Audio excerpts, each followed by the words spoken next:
தமிழர் நிலம் நேயர்களுக்கு வணக்கம். தூத்துக்குடி மாவட்டத்துல கனமழை மழையினால மக்கள் வெள்ளத்துல தவிச்சுக்கிட்டு இருக்கிறாங்க. கடந்த 150 வருஷமா பெய்யாத மழை இப்போ பெஞ்சிருக்கு. தூத்துக்குடி மாவட்டம் முழுவதும் ஸ்தம்பிச்சு போயிருக்கு. வியாபாரம், மருத்துவம், போக்குவரத்து, மின்சாரம், தொலைத்தொடர்பு எல்லாமே பாதிக்கப்பட்டிருக்கு. மக்கள் ஒரு இடத்துல இருந்து இன்னொரு இடத்துக்கு போக முடியல, இன்னொரு இடத்துல இருந்து வர முடியல. வீடுகள்ல அப்படியே முடங்கி கிடக்குறாங்க. மக்கள் வீடுகள்ல இருக்கிற டிவி, ஃப்ரிட்ஜி, வாஷிங் மிஷின் எல்லாமே மழையில நனைஞ்சி வேஸ்டா போச்சு. இதுல இருந்து மக்கள் எப்படி மீள போறாங்க, அரசு இதுக்கு எப்படி நிவாரணம் கொடுக்க போகுது அப்படிங்கிறது பயங்கரமான கேள்வியா இருக்கு. எவ்வளவு நிவாரணம் கொடுத்தா இதுல எல்லாம் சரியாகும் அப்படிங்கிறது யாருக்குமே தெரியல. அந்த அளவு பொருட்கள்லாம் சேதமாயிருக்கு. தூத்துக்குடியில பிரதான பகுதியா அப்படின்னு எடுத்துக்கிட்டீங்கன்னா, ரயில்வே கேட்டை ஒட்டியே உள்ள பகுதிகள் 3, 4 இப்படின்னு ஒரு 4 கேட்டு பகுதிகள் இருக்கு. இதுல முற்றிலுமாக போக்குவரத்து தடைபட்டு, புதிய பேருந்து நிலையம் அப்படின்னு அழைக்கிற நகரின் முக்கிய பகுதி. இந்த பகுதியே அப்படியே பஸ் போக்குவரத்து எல்லாம் அப்படியே முடங்கி கிடக்கு. பேருந்து உள்ள போக முடியல, வெளியே வர முடியல. முட்டளவு கழுத்தளவு தண்ணி கிடக்கு அப்படிங்கிறாங்க. இதுல மக்கள் வீடுகள்ல வளர்த்துக்கிட்டு இருந்த ஆடு, மாடு, கோழி, நாய், பூனை இது எல்லாம் நிறைய செத்து இருக்கு. அதை வெளியே டிஸ்போஸ் பண்ண முடியல. அவ்வளவு தண்ணியில மிதந்துட்டு வருது. நிறைய பகுதிகளில் மக்களே சில இடங்கள்ல இறந்துருக்கிறாங்க அப்படிங்கிறாங்க. அதோட அதிகாரப்பூர்வமான அறிவிப்பு இன்னும் வரல. நிறைய இடத்துல சொல்றாங்க அங்க இறந்துருக்காங்க, இங்க இறந்துருக்காங்க அப்படின்னு.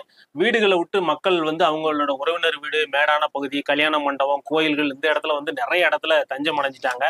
தன்னார்வர்கள் அந்தந்த பகுதியில் இருக்கிற இளைஞர்கள் ஒன்று கூடி அவங்களுக்குள்ள காசு கலெக்ஷன் பண்ணி மக்களுக்கு உணவு கொடுத்துக்கிட்டு இருக்கிறாங்க.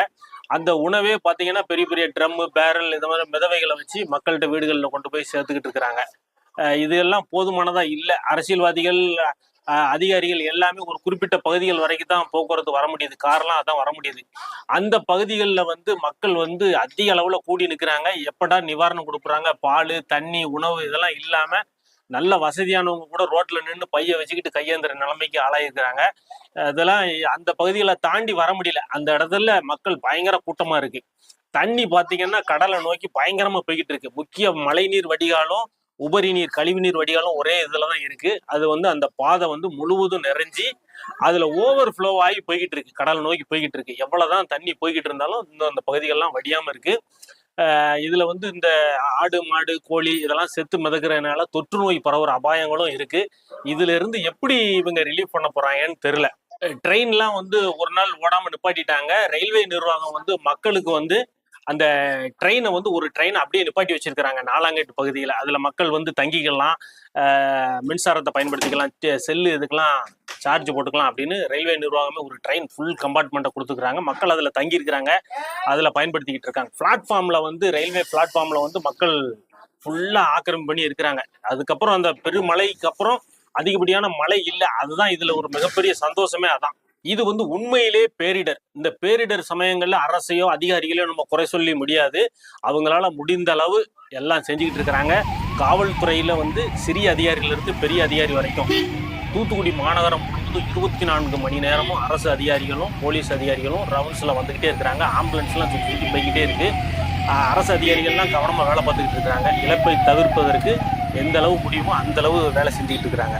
இந்த பேரிடர்ல இருந்து மக்கள் எப்படி மீள போறாங்க, அரசு எப்படி அவங்களுக்கு நிவாரணம் வழங்க போகுது, எவ்வளவு நிவாரணம் கொடுத்தா மக்களுக்கு போதுமானதா இருக்கும் அப்படிங்கிறது எந்த கணக்குமே இல்லை. ஏன்னா எல்லார் வீட்லயும் அடிப்படைக்கு தேவைக்கான வாங்கி வச்சிருந்த அனைத்து பொருட்களும் மழைநீர் வெள்ளத்துல சேதமாயிட்டு, இதுல இருந்து மக்கள் மீண்டு வர்றதுக்கு எப்படியும் ஒரு 10 நாள் மேல ஆகும். ஏன்னா சில பகுதிகளில் வெள்ளம் இன்னும் வடிகிறதுக்கு உண்டான அறிகுறியே இல்லாம இருக்கு.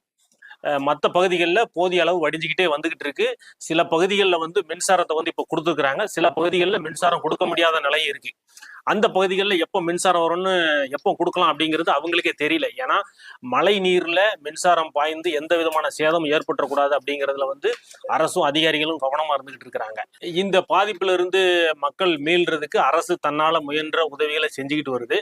நம்ம சேனல் சார்பா நீங்க ஏதாட்டும் இந்த வெள்ள நிவாரணத்துக்கு செய்யணும்னு நினைச்சீங்கன்னா இதோட QR கோடு உங்களுக்கு கொடுத்துருக்கிறேன், என்னோட அக்கௌண்ட் நம்பர் கொடுத்துருக்கிறேன். உங்களால முடிந்த உதவிகளை செஞ்சீங்கன்னா மக்களுக்கு தேவையான உதவிகளை நம்ம சேனல் மூலியமா செய்யறதுக்கு என்னால முடிந்த முயற்சிகளை நான் செய்வேன். சில இடங்கள்ல மின்சாரங்கள் கொடுத்துட்டாங்க. அந்த இடங்கள்ல சில இடங்கள்ல இயல்பு நிலைக்கு திரும்பிட்டாங்க மக்கள். போக்குவரத்தும் ஓரளவு சரி செஞ்சுக்கிட்டு வராங்க. மீண்டும் கள நிலவரத்தை நம்ம பார்த்துட்டு அடுத்த வீடியோல உங்களை சந்திக்கிறேன். நன்றி, வணக்கம்.